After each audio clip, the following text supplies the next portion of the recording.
Once upon a time, not too far from the shores of Brahmatu Kingdom, lived a simple family.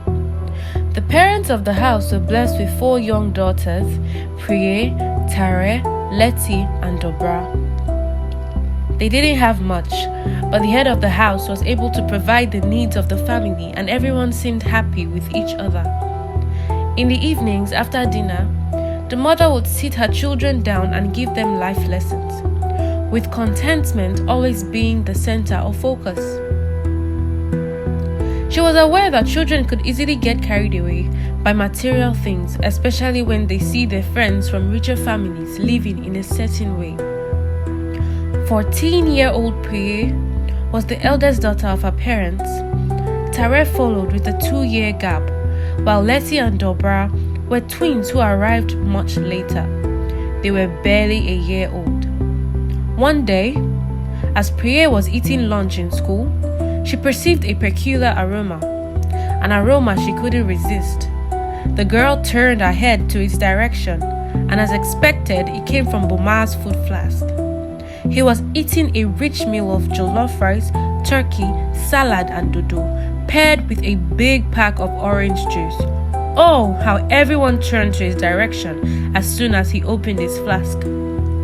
Boma was the spoiled rich kid of a very influential and mysterious wealthy man in the community. He just arrived from the United Kingdom and was supposed to stay in Nigeria for a year. As such, he was enrolled in the best school available until his departure. Since the day Boma resumed the school, he lived his life lavishly. His father spoiled him with grand meals that tempted his classmates, and even though he was obese and could barely walk, that didn't stop the generous snacks and sweets he brought to school every day. Being a kid that had stayed in the UK all his life and only came to Nigeria occasionally, Boma was so full of pride, and he had a small group of friends that worshipped the very ground he walked on. Everyone wanted to be his friend and would go out of their ways just to please him, including Priye. As Priye walked home with Tare that day, her thoughts went to Boma and how his parents were filthy rich, how he brought those nice meals to school every day, whereas she only got to eat those luxurious meals during festivities like Easter and Christmas. Suddenly, she felt this anger for her parents because they couldn't provide that lifestyle for her. In the evening, during their habitual family time, Priye asked her parents why they weren't as rich as Boma's parents and why they didn't get to eat lavishly every day. Her mother told her to pray to God to give them more money and in the meantime be satisfied with what they had. She reminded her daughter that some people couldn't afford 3 square meals, but Priye and her sisters had never been denied any of the 3 important meals before. Priye's dad had also advised her to be careful of Boma and not envy his food or lifestyle because the source of his father's wealth had been said to be demonic and impure. Priye didn't buy her father's story, as she thought he was only making excuses for his inability to be as wealthy as Boma's father. It was a Thursday in Priye's school, and she heard some noise of excitement coming from the back of the classroom. She turned around to see where the noise was coming from, and of course, she saw some of her classmates happily surrounding Boma with beautifully decorated cards in their hands.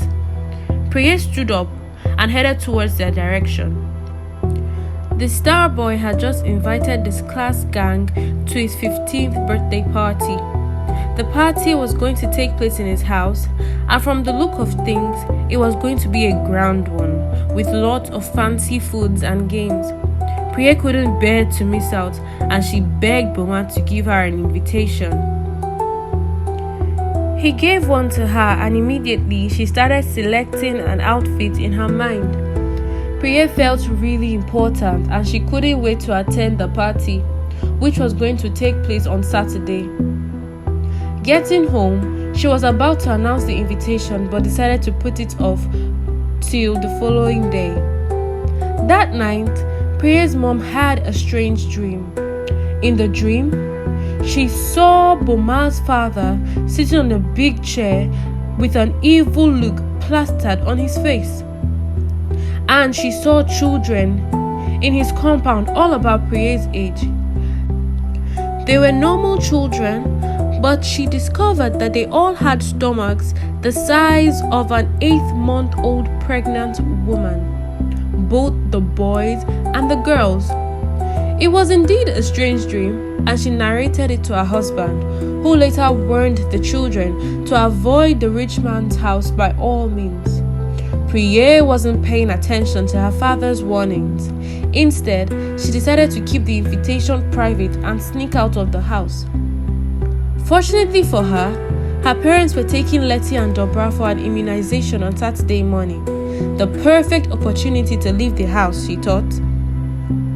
Friday ran too slow for the students as the Star Boys party was all they could think about. Saturday came with maximum excitement as Priye waited for her parents to leave with the twins so she could go have the time of her life. She was home alone with Tare, and the younger girl was surprised to see her sister getting ready for a party. It was unlike any of them to leave the house without her parents' permission. Tara tried to discourage her sister from leaving the house.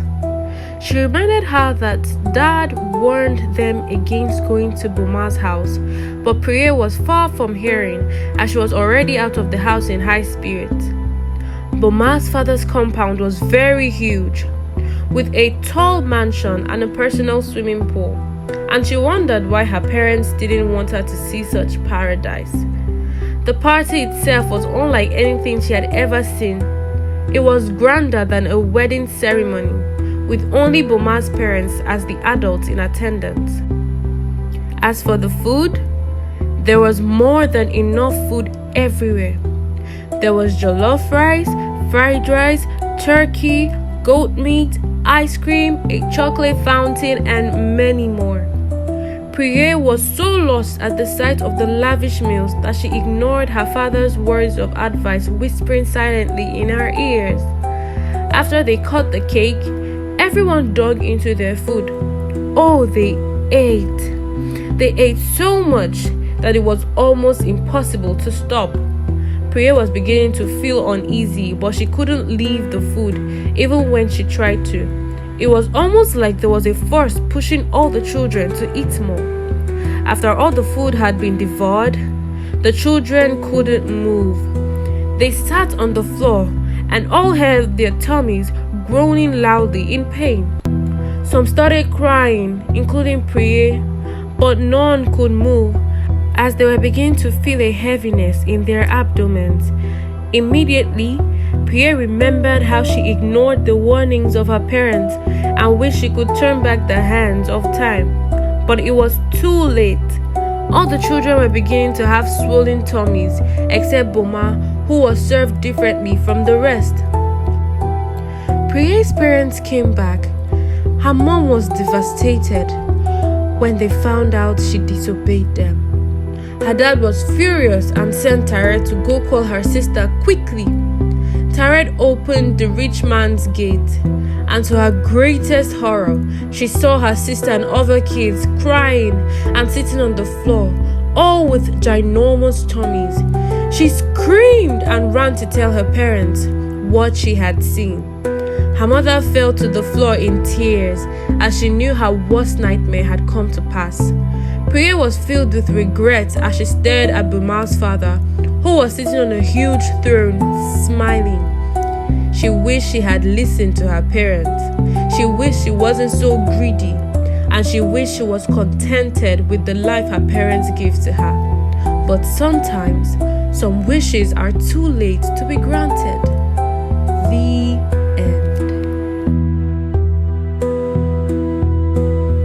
Kindly like, share, and subscribe for more Once Upon a Time stories with Essay.